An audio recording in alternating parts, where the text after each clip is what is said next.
artinya hasil dari sholat itu dipakai. Yang kedua adalah orang yang sholat. Orang yang sholat itu musannif menjelaskan di dalamnya bagi orang-orang yang munafik.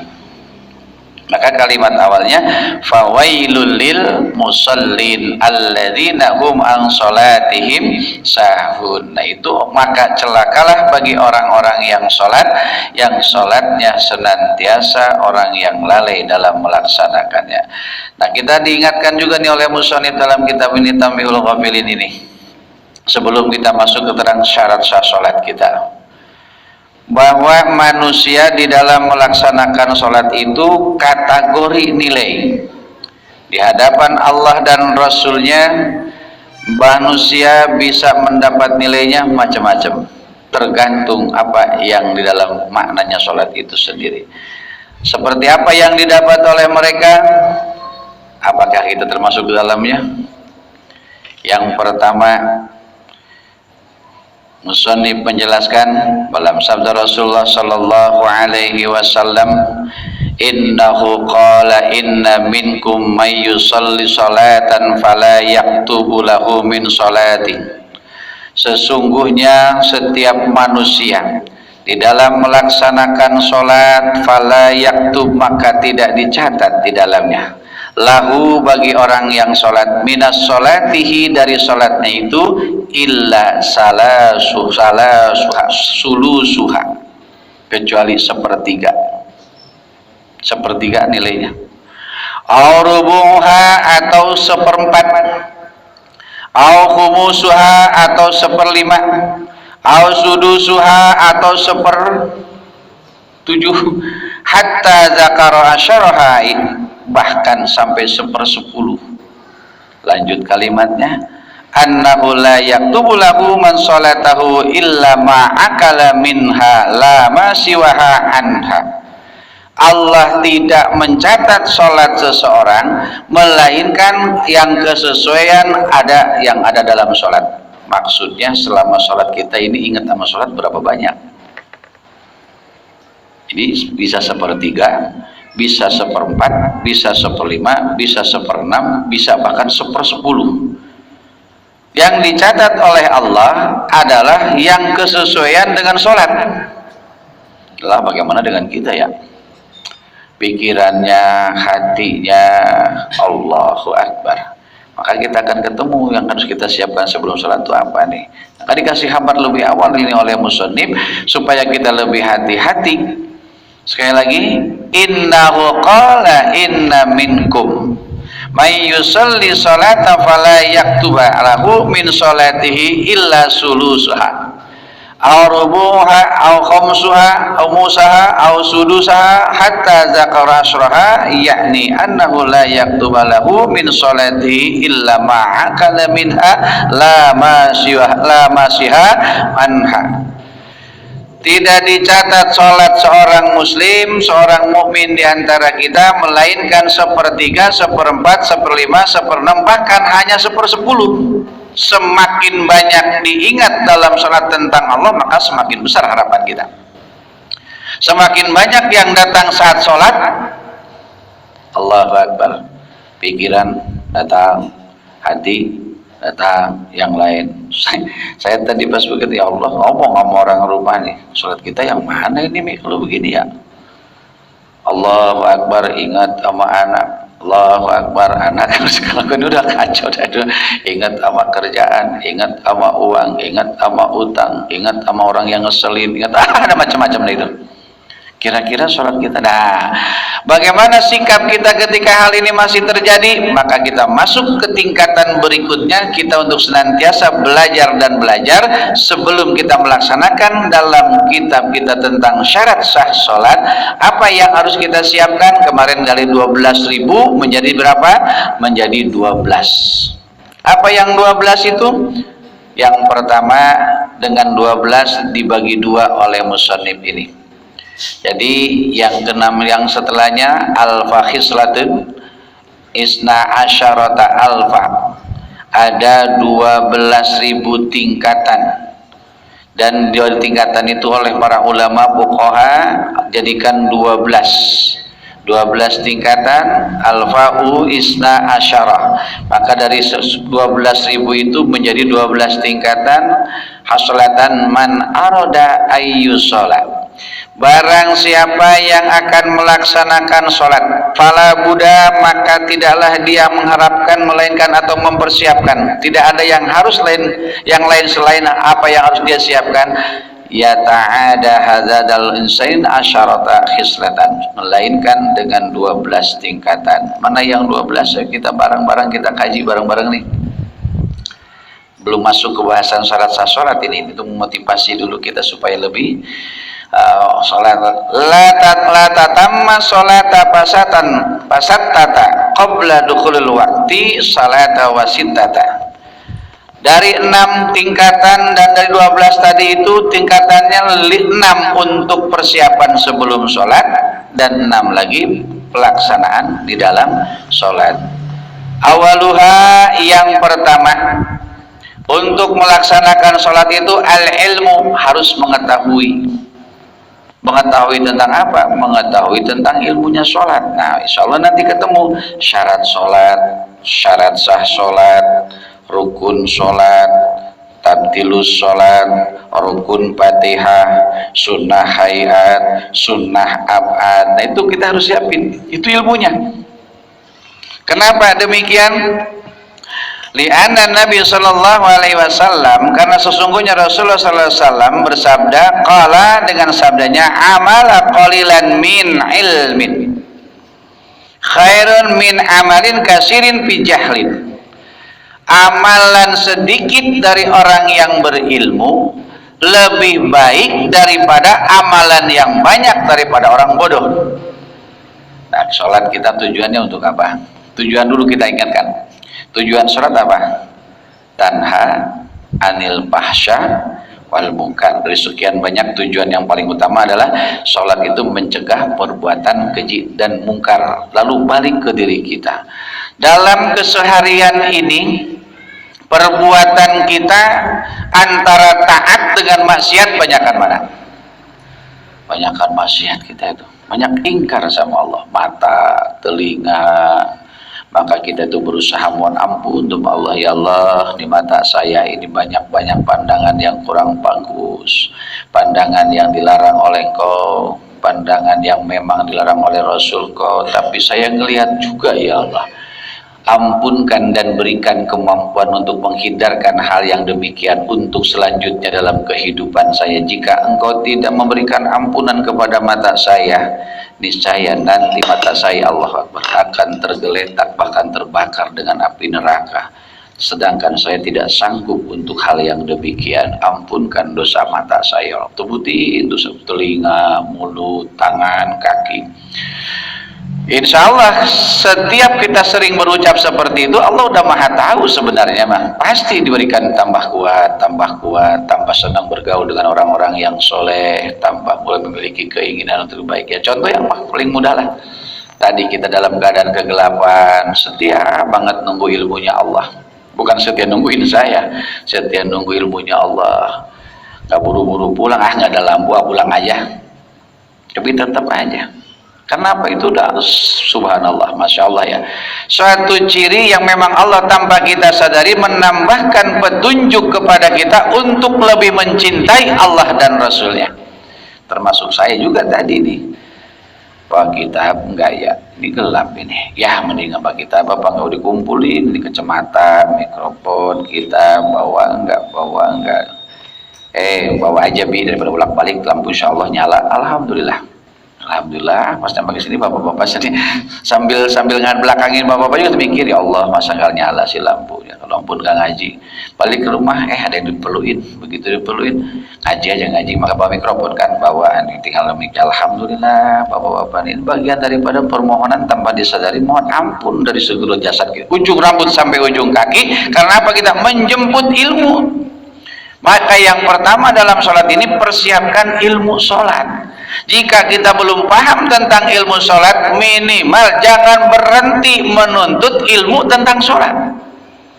Kenapa kesalahan kita insya Allah tidak menjadi dosa ketika kita senantiasa belajar, tetapi sudah berhenti belajar, kesalahan di dalam sholat kita menjadi dosa bagi orang tersebut. Itu beda.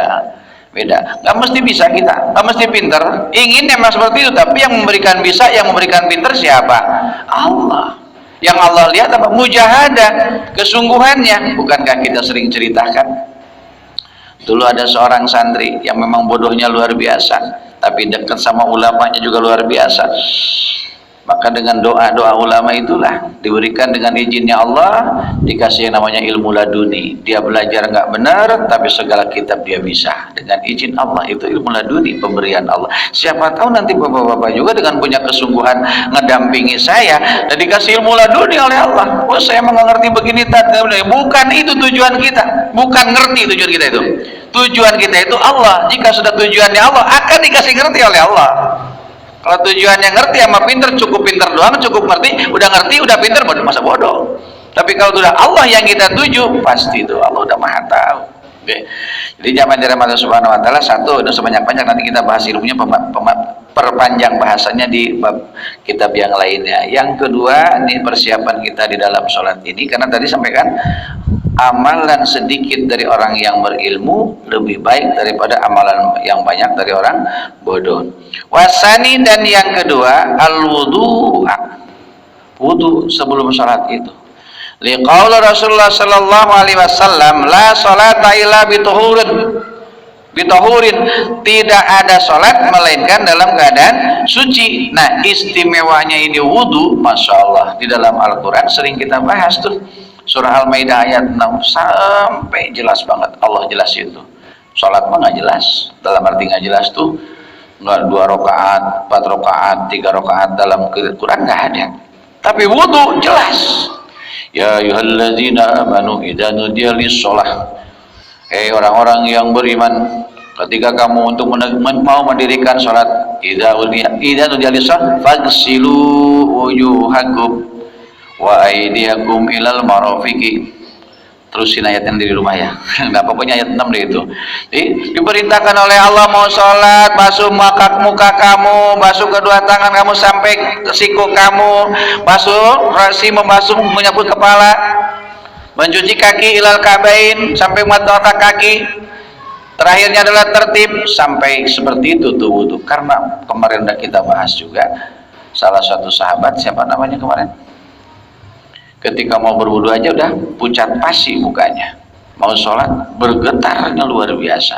Kenapa demikian? Karena punya ilmu untuk menghadap Allah. Kita makan menghadap Allah belum punya ilmu, baru menghadap orang doang, belum dibarengi dengan ilmu kita mah.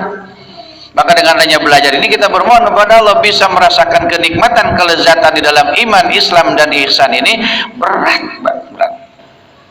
Jika punya kesungguhan, insya Allah tidak mungkin bagi Allah. Yang satu adalah ilmu, yang kedua berwudu, wasalisu, dan yang ketiga al-lubasu, pakaian. Nah, pakaian kita tanya nih, kalau mau sholat tanya nih, jangan-jangan dulu gue beli ini nggak pakai sholat duitnya nih. Pokoknya pakaian kalau sholat mah kudu hati-hati. Nah, sehebat apapun sholat kita, ya kayak kemarin Ustaz tempat saya bukan mencibirkan, bukan berarti saya lebih baik.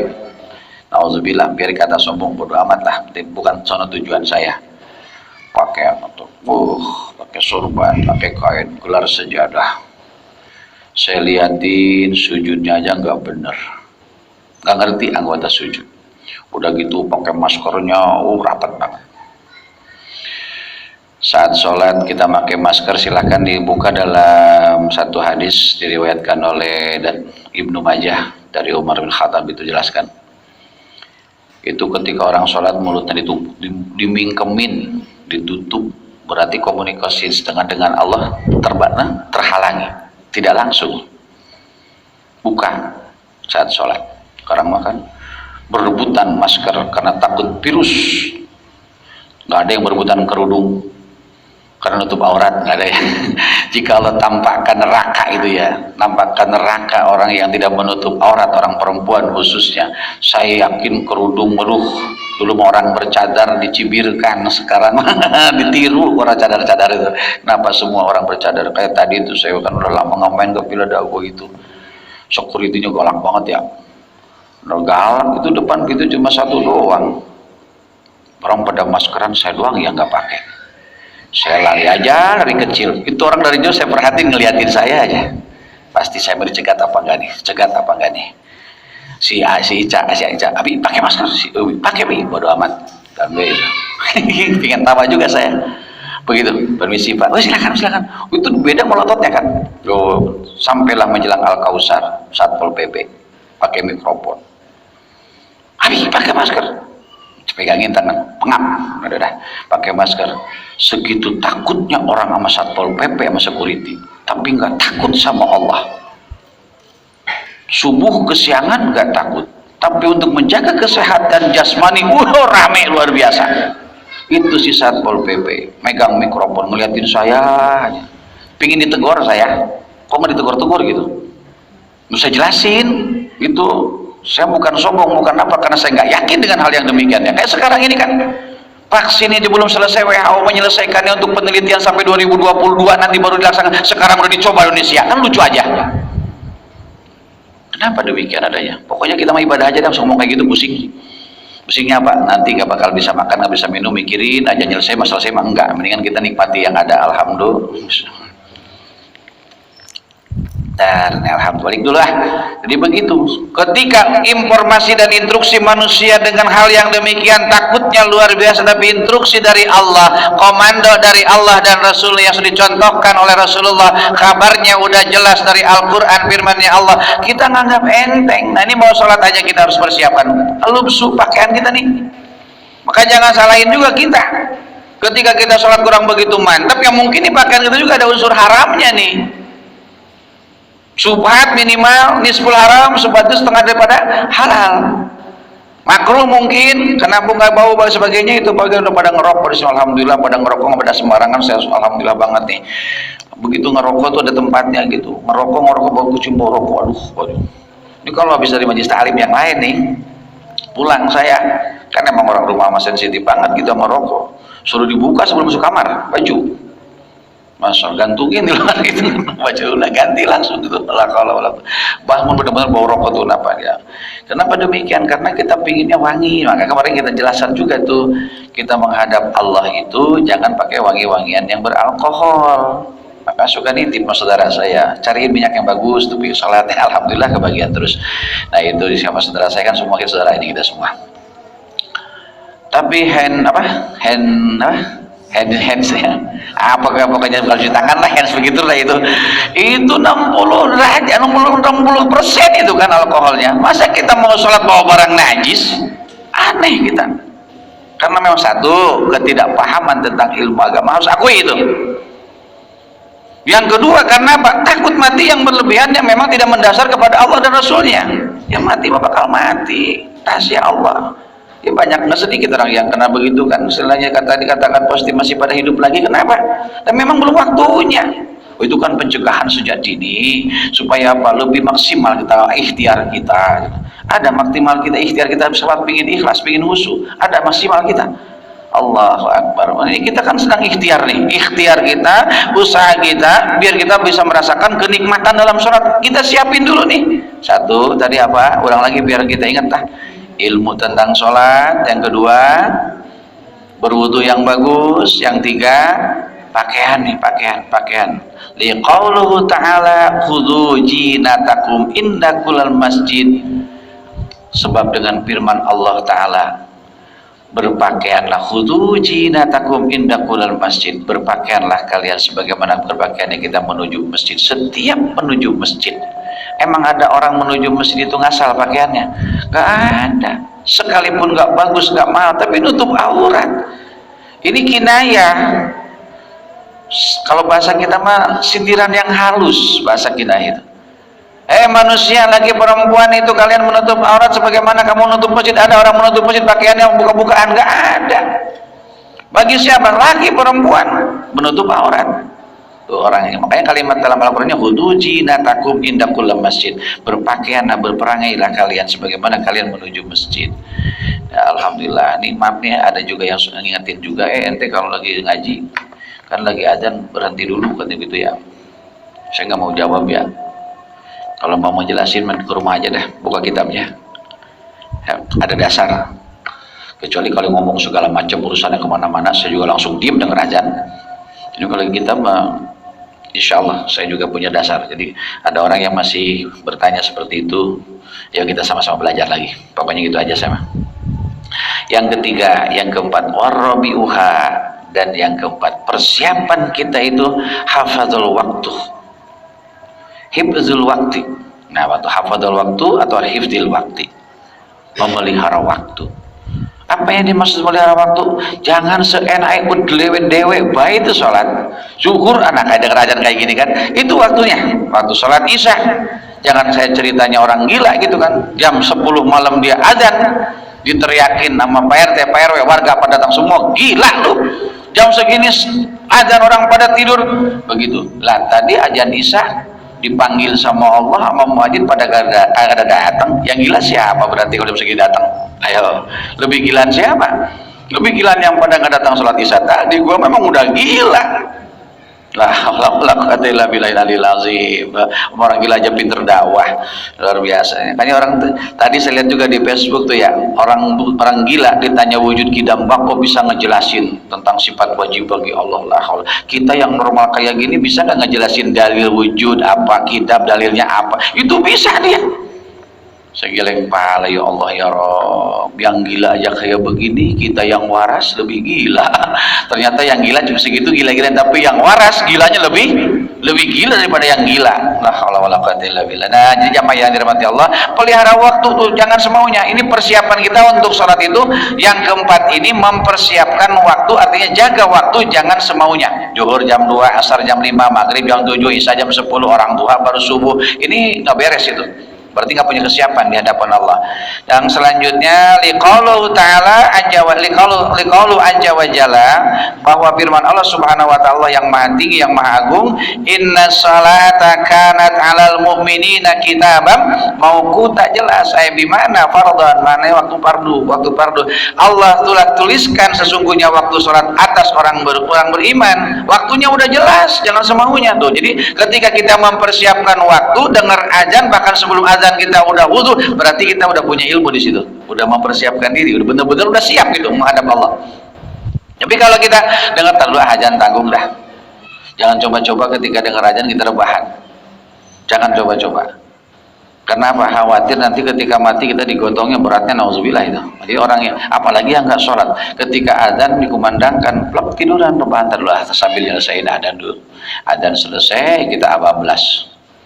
Nah, jadi jangankan seperti itu, begitu bangun pun dan azan selesai kita bangun, itu siap-siap, gotongannya berat mah yang gotong, nauzubillah min dzalika.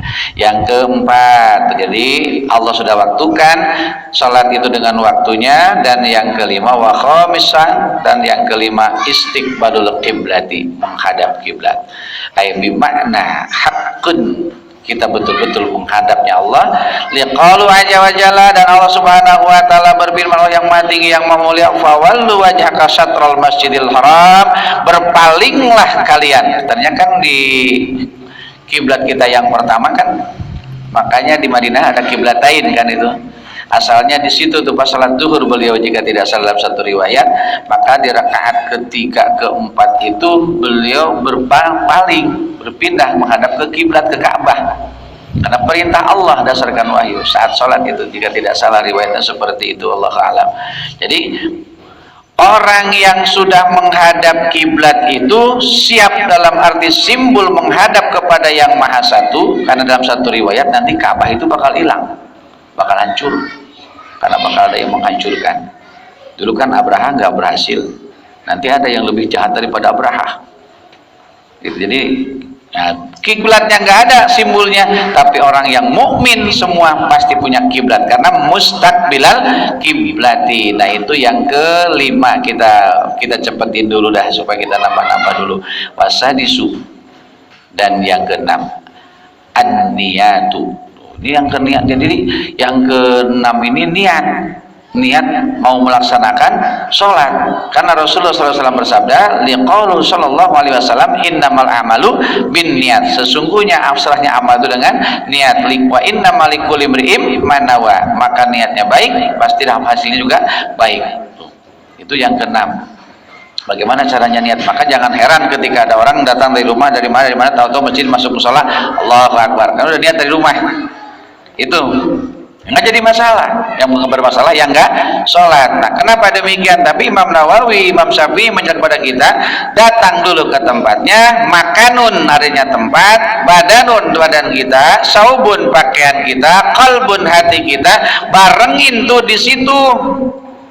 Matalafudhu bin niyah, dan melafalkan niat itu as-sunnah, wa mahaluha bin niyah al-qalbu, melafalkan niat hukumnya sunnah, usalli lafalnya sunnah, qalbu tempat hatinya meniatkan salat untuk menghadap Allah. Maka ketika kita ada jasadiyah, badaniyah ini apalagi makannya, saubun makanun, qalbun saubun pakaian, makanun tempat, kolbun hati, badanun badan. Nah, 4 unsur ini kita disatukan. Jika dari rumah kita niat dari masjid sama dari rumah menuju masjid atau musola, atau Allahu Akbar, berarti berpisah tuh niatnya. Hanya niat badan, niat hati, belum niat makan. Bukan makan begini ya, makanun bahasa Arab tempat. Berarti baru 3 tuh. Saubun siap tuh pakaiannya, badanun siap tuh badannya, kolbun artinya udah niat, tapi makanun tempatnya belum tuh. Maka ketika itu disunahkan, dianjurkan kita diam dulu untuk mengkonsentrasikan. Pak Imam Syafi'i menganjurkan kepada kita untuk 4-4-nya konsentrasi, qalbun, qaulun, saubun, badanun, makanun, apalagi badanun, 5 bertambah tuh. Niatnya Allahu Akbar. Tapi jangan jauh-jauh dari jarak imam ya, subhanallah. Imam Allahu Akbar, batasan maksimalnya supaya lebih sempurna salat jamaah kita sebatas membaca subhanallah. Berarti jangan jauh-jauh jaraknya. Makanya udah konsentrasi dari awal. Makanya kita biasakan sekarang kita berlatih ketika qad qamatis shalah, kita tuh udah karena salat segera dimulai. Bukan qad qamatis shalah baru berbaris. Qad qamatis shalah segera dimulai. Allahu Akbar, Allahu Akbar, la ilaha illallah, udah langsung tuh imam set kita Allahu Akbar. Nah, ini perlu menjadi persiapan buat kita, karena sholat ini bagian daripada menentukan orang yang beriman dan orang kafir. Jamaah minta izin dulu, saya statuskan dulu sedikit lagi nih, tapi ini bagian untuk menjadi ilmu aja buat kita. Lalu apa lagi yang harus kita persiapkan setelahnya kita mempersiapkan sebelum sholat? 6 perkara yang harus kita siapkan saat kita melaksanakan sholat. Wasabi'u, dan yang ke-6, yang ke-7, at-takbiran liqaul sallallahu alaihi wasallam tahrimuha takbiran wa tahliluha tasliman. Takbiratul ihram, takbir yang mengharamkan segala sesuatu masiwahullah, selain dari Allah. Kemarin kita bahas nih, ketika takbiratul ihram yang menghalalkan dengan salam, artinya apa? Dalam kitab Fathul Muin, muftatahatun bit takbir, muhtatamatun bit taslim, dibuka dengan takbir, diakhiri dengan salam. Ini kalau ngebahas sholat memang paling enak, paling banyak bahasannya itu. Kenapa? Semua kena dalil-dalilnya itu. Ketika Allahu Akbar, haram itu yang tadinya halal, ini makan haram tuh. Kalau lagi sholat, sekarang mah halal.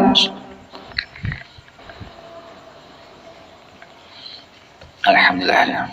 Lanjut lagi. Wa tahliluha, dan yang menghalalkan taslim, salam. Setelah salam kita yang tadinya haram saat sholat jadi halal lagi. Artinya apa? Ini baru buat kita, jangankan yang haram, yang halal sekalipun saat sholat haram. Nah, yang tadinya halal setelah selesai sholat jadi halal lagi, tapi yang haram tetap haram. Wah, jangan sampai disamain lagi nih, jadi halal semua antara kayak salam, pokoknya habis. Itu orang Arab kayak begitu dulu, karena senang mabok, senang judi, senang zina, membuatnya kayak begitu. Maka ya gampang dah, pokoknya udah masuk Islam tenang, Rasulullah saya mau gitu aja, tapi saya jangan sampai mengganggu kebiasaan saya. Emang bisa kamu apa? Saya senang mabok, yo gak apa-apa, silahkan aja, tapi kamu satu titip, saya nitip banget wasiat sama kalian semua, saya jangan sampai kalian bohong. Itu aja udah cukup. Ya kebiasaan mereka kan dari duhur ke asar deket nih waktunya, supaya leluasa mabok habis isya sampai subuh tuh mabok, ya kan jaraknya banyak tuh. Nah, lama-lama sadar sendiri. Nah, pagi-pagi, semalam kamu pada mabok apa enggak? Bilang enggak, saya mabok. Bilang mabok saya. Pasti diomelin. Berarti bilang enggak, bohong. Nah, Rasulullah kan bilang jangan bohong. Ternyata kata satu kalimat ya, dua kata, jangan bohong. Ternyata berat juga itu ya. Kamu kebiasaan orang Arab seperti itu dulu. Di zaman yang dimuliakan Allah Subhanahu wa taala, pada kesempatan ini juga kita mengajak diri nih bagaimana takbiratul ihram dan menghalalkan segala yang haram, dan ketika sholat wasaminu. Nah, kita lanjut dulu lah. Dan yang ketiga, yang kedelapan, al-qiyamu. Liqaulu azza wa jalla wa qamullahu qanitaini. Berfirman Allah Subhanahu wa taala. Nah, berdiri ini kita, maaf nih ya, masih ada orang yang kita mazhabnya apa nih? Pakai mazhab yang mana? Jangan campur aduk kita. Dikata-kata mazhab nggak mau, berarti sholat begini. Kita bermadhab. Sholat itu berdasarkan dalil, berdasarkan ilmu, berdasarkan ikutan. Siapa yang diikutin kita? Batasan tangan kita begini, di sikut ini batasan lebarnya kaki. Kalau kaki kita melebihi lebar sikut ketika sedekap kita ketika kita sholat, begini kaki kita melebihi lebarnya daripada lebarnya tangan. Madhab kita siapa kalau gitu? Jadi yang mesti rapat itu bukan kaki, bahu nih. Makanya istawu wa'tadilu. Masjid ada bacaannya tuh. Istawu, luruskan, rapatkan barisan. Sholatnya jarang-jarang, lucu ya. Mana gede banget lagi PNI-nya, yang pakai jam itu, yang jam elektrik ya, jam-jam itu, jam elektrik yang gede panjang banget. Saya bilang kalau mau kabinin itu matiin dulu, jangan dipasang dulu. Luruskan, rapatkan barisan karena untuk kesempurnaan sholat jamaah. Kan begitu bacaannya. Saya baca tuh kemarin, barisannya jarang-jarang, lucu itu. Makanya saya ponakan saya, kamu sini, saya dekat habis sini. Maksudnya aja saya bertiga rapet itu.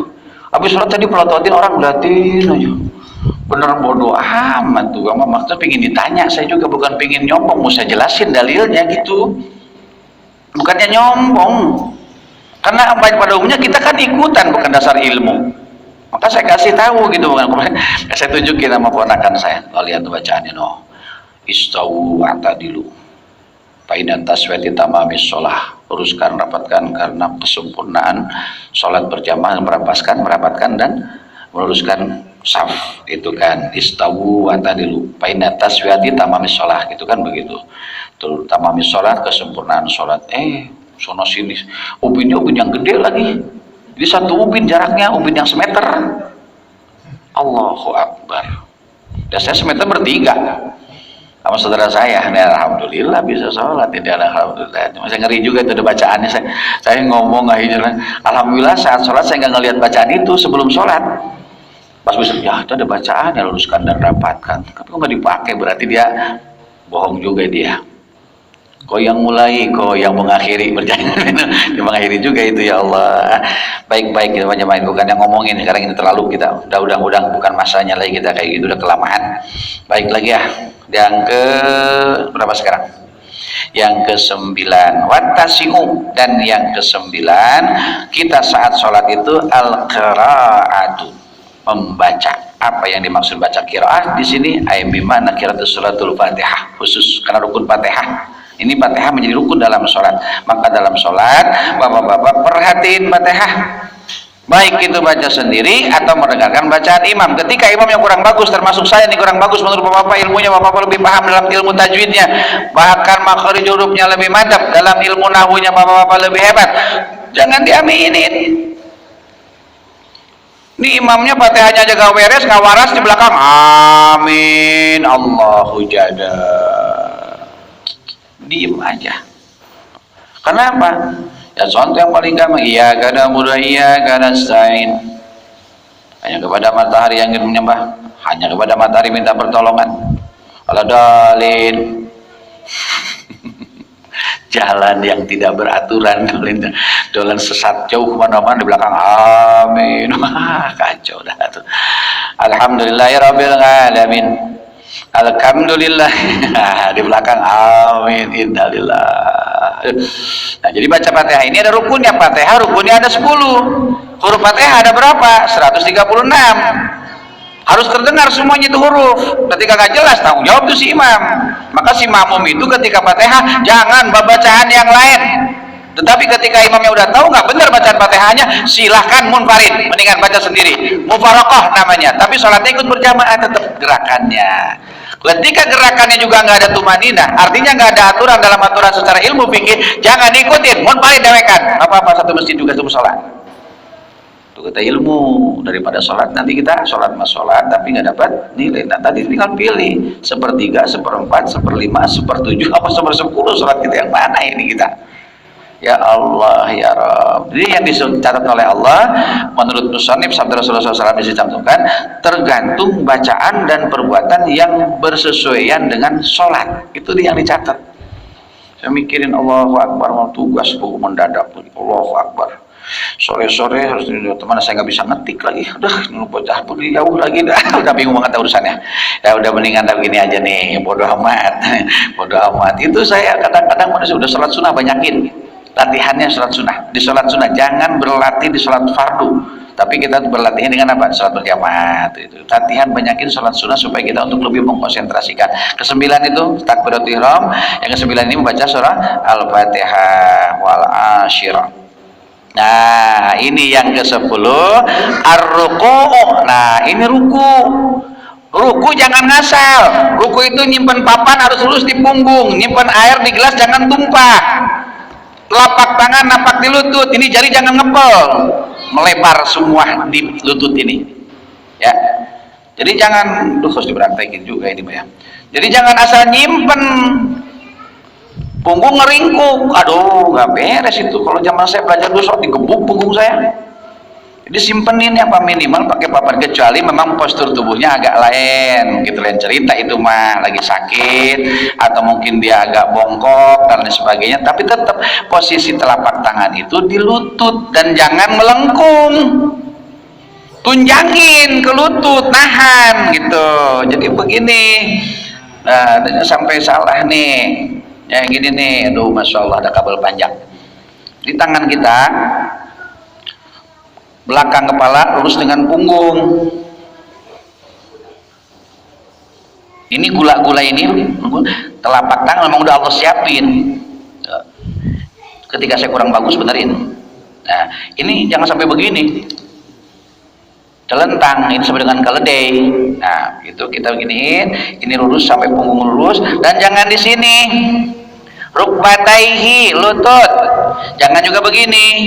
Lain ketika kita sakit pinggang, Allahu Akbar. Nah, lain sakit namanya itu uzur. Boleh menerima fikih, yang penting sholatnya tetap tumaninah gitu. Tapi kalau kita sakit nggak sehat betul-betul afiat tapi nggak enteng. Allahu Akbar. Ada lagi? Allah. Astagfirullah. Itu ilmu fikihnya nggak dipakai, bukannya nggak tahu, dia nggak dipakai mungkin. Jadi jamaah yang dirahmati Allah seperti itu. Nah ini ruku saat sholat itu bisa merasakan kenikmatan kelezatan di dalam sholat ketika tadi itu keharusan yang di dalam sholat kita laksanakan, baik itu qauli ataupun fi'li, ucapan atau perbuatan, betul-betul kita laksanakan sesuai aturan. Kenapa jadi banyak begini ngomong saya? Gara-gara apa ya? Wasilahnya gelap jadi semangat. Dari itu. Yang ke-10 ini tentang ruku. Nanti kita praktekin lagi di bagian kitab yang lainnya. Lanjut dulu. Liqauluhu azza wa jalla, sebab Allah Subhanahu wa taala berfirman, Allah yang Maha Tinggi yang Maha Mulia, ar-ruku. Nah, ruku ini bagian perintah Allah. Karena perintah Allah ruk'an wa sujadan, ruku dan sujud. Ruku itu perintah Allah. Jadi dalam Al-Qur'an tentang sholat hanya ada perintah ruku dan sujud. Enggak ada ruku itu seperti apa, sujud itu seperti apa. Maka Rasulullah berkata dengan sabdanya, "Shallu kama ra'aitumuni usalli." Salatlah kamu sebagaimana kamu melihat salat aku. Nah, sekarang melihat Rasulullah dari mana? Sahabat bukan kita, tabi'in bukan, ulama juga kita bukan, kiai juga bukan, ustadz juga bukan. Maka belajarlah kepada mereka kita. Jadi melihatnya Rasulullah kita sholat, bagaimana pergerakannya, pelaksanaan beliau sholat, ulama yang ngajarin kita, kiai yang mengajarkan kita, ustadz yang mengajarkan kita. Nah disitulah perlunya kita dekat dengan beliau semua. Maka karena diperintahkan Rasulullah, sallu kama ra'aitumuni usolli, sholatlah kamu sebagaimana kamu melihat sholat aku. Luar biasa. Tapi istimewanya umat Nabi Muhammad, tuba liman ra'ani wa amana bi, sampai 3 kali. Tuba liman ra'ani wa amana bi. Ibu-ibu sering dibaca ini. Kita ini hadis. Tuba liman ra'ani wa amana bi, summa tuba summa tuba summa tuba liman lam yarani wa amana bi. Beruntung umatku, beruntung umatku, beruntung umatku, dia tidak pernah melihat aku tapi beriman kepadaku. Itu hebatnya umat Nabi Muhammad SAW. Ke-11 kita lanjutin dulu penjelasan, nanti kita pikirnya aja. Wal hadi asyara as-sujud, nyambung sujud. Tuh anggota sujud ada berapa? Nah, jangan sampai sujud napak tangannya, jarinya doang begini. Ini telapak tangan, napak tangan kita tuh jabhatun, maksufatun. Jangan lupa nih, jidat kita harus terbuka. Jangan sampai ada lambut, selai pun ketika sujud. Apalagi kita pakai sorban, sorban nempel di pundak kita, terus kita sujudin, la tashihu sujudahu, maka nggak sah sujud kita. Saya makan pakai ganti-ganti sejadah, ganti-ganti. Kenapa? Dari dulu sebelum ada musim kayak gini, emang sejadah saya mau banyak. Dari mana ya? Dimana dikasih? Makanya saya, kalau pergi haji hari kan bilang, Ustaz mau ganti, emang dikasih orang masih ke bagian pahala, saya pakai. Jadi bukan gara-gara ada empok corona, saya mesti ada ganti-ganti. Yang tiap sore supaya untuk siang yang dudukkan sebentaran pakai sejadah yang mono, untuk malam yang duduknya agak banyakan dikit pakai yang empuk. Kan enak, ke bagian semua itu pahala yang memberikan itu. Nah karpet ini kita pakai nikmati, pakai pada zikir, pada wirid, kebagian itu pahala ngerojok tuh semua. Sekarang di karpet di masjid-masjid pada ngegulung. Itu pahala orang ditahan itu. Kenapa bakteri? Astagfirullahaladzim. Kesono lagi dah. Balik berdoanya kepada Subhanahu wa taala. Ini sebagai rasa kasih sayang saya kepada keluarga dan saudara semua, empom-empom, abang-abang nih, adik-adik saya terutama di keluarga. Yang ke-11 sujud. Sujud yang kayak tadi, jabhatun, maksufatun, ini jidat jangan nungging ya. Bagian ratanya nih, bagian jenongnya yang harus nempel. Bagian jenong, terus ini telapak tangan, rukbatai, 2 lutut, minimal kaki kita jangan begini, minimal berdiri ya, minimal berdiri jarinya tuh. Saat sujud kan yang bagus napak 5-5-nya begini nih. Dulu Bang Romli udah nyontoin tuh, 5-5-nya napak tuh, jadi harus 5 tuh. 5-5-nya nempel yang bagus itu. Kalau enggak minimal jempolnya sama jari tengah, telunjuk ya, nempel agak nunjang itu saat sujud. Jangan ngasal nih, jangan saya kemarin saya lihat itu jodohnya bagus, sorbannya cakep, bajunya mantap, pakai assalamualaikum kabur dah, mantar kawir dan bahwa kirdun habis sholat kawirin sama dengan monyet, apalagi yang nggak sholat nyet diamnya gitu ya. Pada sholat paling depan, assalamualaikum, kenapa ada takut virus dia pergi gitu, ya Allah ya Rabb. Nah, itu saya lihat sekarang ini masjid pada gulung karpet. Alhamdulillah masjid yang saya datangin Jumatan ini ada beberapa masjid yang sudah karpetnya udah dipakai lagi. Alhamdulillah berkat doa bapak-bapak sebenarnya kesungguhan mereka untuk menghalau yang kalian demikian. Yang ke-11 ini, maaf saya agak panjang nih biar kita punya bekal untuk sholat kita. Wasani dan yang wasani asyara, dan yang ke-12 al-qu'udah. Nah ini duduk. Liqauluhu sallallahu alaihi wasallam, kan Rasulullah sallallahu alaihi wasallam bersabda, idza rafa'a rajulun ra'suhu min akhiris sujud wa qu'udan qadalut tasyahudi faqad tammatus shalah fa idza wajadat insa asara. Nah jadi setelahnya kita bangun dari sujud, idza rafa rajulun, seorang laki mengangkat sujud, ra'suhu, mengangkat dia kepala, min akhir sujud, dari akhir sujud, wa qu'udan, duduk, qadaran bagi orang yang puasa. Nah, duduk ini dalam ilmunya fikih Imam Nawawi ada dua macam, ada duduk iftirash, ada duduk tawarruk. Nah, beda. Duduk iftirash duduk ketika tasahud awal dan duduk antara dua sujud. Nih, jangan anggap enteng lagi nih. Ketika duduk yang akhir namanya duduk tawarruk, duduk yang miring. Itu untuk mengakhiri simbol. Kemarin saya kecewa juga tuh. Guru saya itu hitungannya. Sholat Jumat lagi di belakang saya persis. Assalamualaikum, assalamualaikum saya. Lah ini kok tasawuf akhirnya begini. Duduknya duduk iftirash, duduk yang kaki didudukin. Jadi tangan kaki yang berdiri. Ya Allah, ini kan guru saya bilang ini. Tapi dalam hal yang lain gitu. Artinya, dan beliau juga termasuk orang yang suka menyampaikan hal yang demikian. Tapi mungkin ilmu fikihnya di situ, pemahamannya mungkin madhab yang lain. Tapi saya madhab, setahu saya di masjid itu madhab Syafi'i. Ikutannya, kenapa itu? Aduh. Tapi emang harus hormat sama guru, sama orang tua.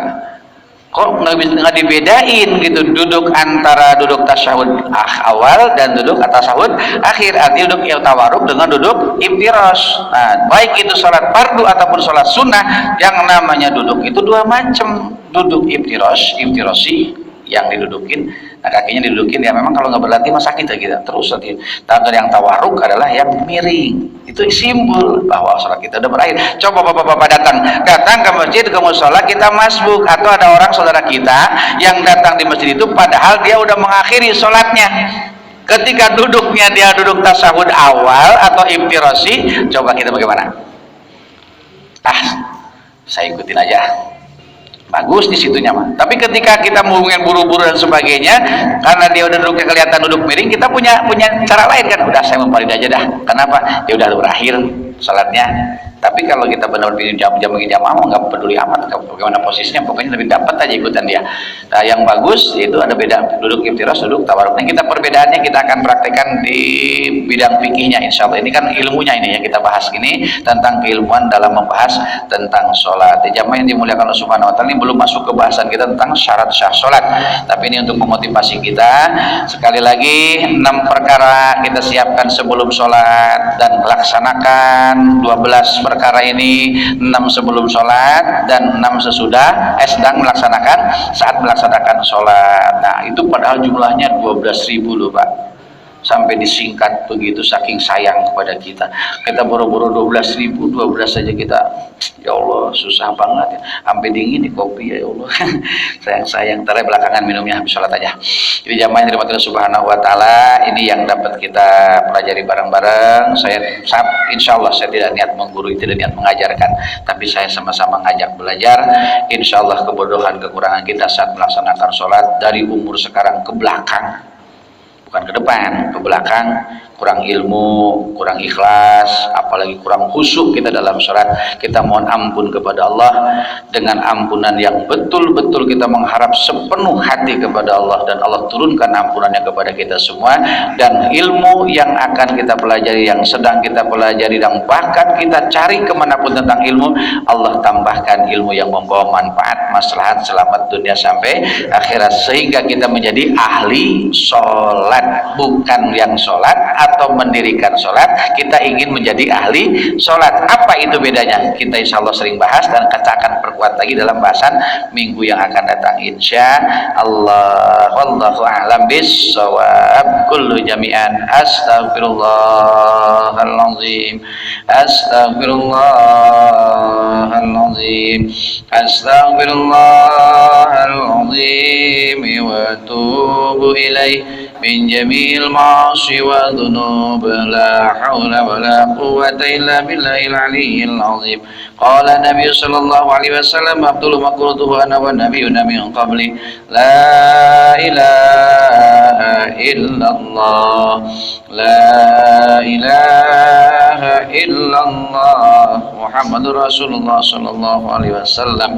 Kifaratul penutup majlis. Subhanakallahumma bihamdika Asyhadu an la ilaha illa anta astaghfiruka wa atubu ilaik. Allahumma ij'al zaman hadza zaman marhuma wa tafarraquhu min ba'di wa tafarraquhu ma'suma. Rabbi ij'alna muqimas shalah wa min dzurriyya rabbana taqabbal du'a. Rabbana atina fid dunya hasanatan wa fil akhirati hasanatan wa qina adzabannar. Wa adkhilna jannata ma'al abrar ya aziz ya ghaffar ya rabbal alamin. Rabbana taqabbal minna innaka antas samiul alim wa tub 'alaina innaka antat tawwabur rahim. Wa sallallahu ala sayyidina Muhammadin wa ala alihi wa sahbihi ajma'in bi fadlika subhana rabbika rabbil izzati amma yasifun wa salamun alal mursalin walhamdulillahi rabbil alamin ya mujibas sa'ilin al-fatihah. A'udzu billahi minasy syaithanir rajim. Bismillahirrahmanirrahim. Alhamdulillahi rabbil alamin arrahmanir rahim maliki yaumiddin iyyaka na'budu wa iyyaka nasta'in ihdinas siratal mustaqim siratal ladzina an'amta 'alaihim ghairil maghdubi 'alaihim waladdallin. Amin ya mujibas sa'ilin. Usikum wa nafsi bitaqwallah. Kalau fikir motorik musik Quran al-fakir ya likan insyaallah salat kebersamaan kita Allah tetap amal soleh buat kita semua. Wassalamualaikum warahmatullahi wabarakatuh.